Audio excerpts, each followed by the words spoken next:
Hello Trinity, welcome to Book Monday. This is Monday, March 30th. I hope everybody is well. I think we're starting to get a little more settled here at our house that this is going to be a longer term thing, and so we're trying to adjust to that. Some of the books for today, I mentioned this one last week, The Red Tent, and I finished that one now. That was a very good read. If anybody wants to read that and connect that with the story of Dinah in Genesis 34 and the story of Jacob and all his sons and Joseph, it's all connected in there. It's an interesting perspective on that story. And then I picked this up at a book sale, Wally Lamb book. It's 900 pages. I figured that would get me through our safer at home time. So far it's been pretty good. I've gotten through about 40 pages of it so far. It is a New York Times bestseller and a Oprah Book Club suggestion, an older book, but it's been really good so far. And then last week I mentioned my spring and summer book reads and posted that schedule on the Facebook page. And the first one, The Book of Joy, is scheduled for us to meet on April 30th, and it looks like we might still be physically distancing from one another. So I will try to set up a virtual meeting for that one so we can still get together and talk about this book. So watch for that. And today I have my daughter Aliliywa with me, and she came downstairs yesterday with a book in her hand and plopped it in front of me and said, "You got to read this." So I asked her to talk about that today and recommend another book. Hi everybody, I hope you're doing well and staying safe and washing your hands.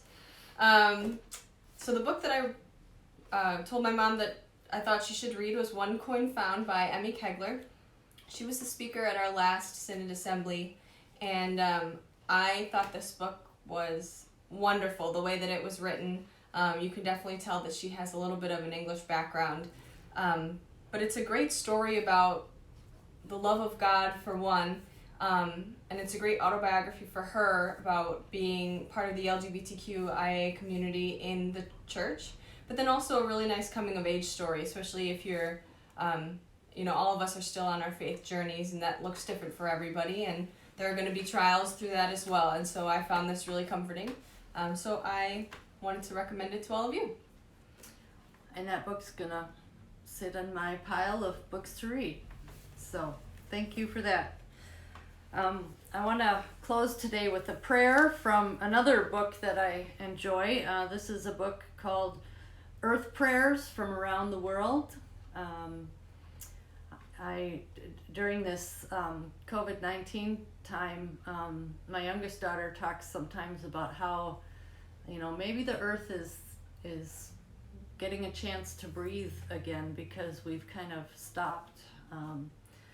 So the little blessings that can come in the midst of the terrible things that happen as well.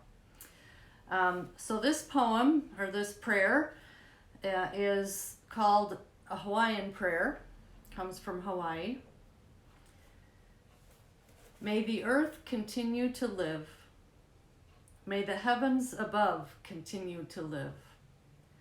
May the rains continue to dampen the land. May the wet forests continue to grow. Then the flowers shall bloom, and we people shall live again. Amen. It reminds me of yesterday's gospel lesson where Jesus raises Lazarus from the dead and walks into the midst of grief and pain and death with resurrection and new life so that we can live again. Thank you, and I hope you have a great day. I'll see you tomorrow.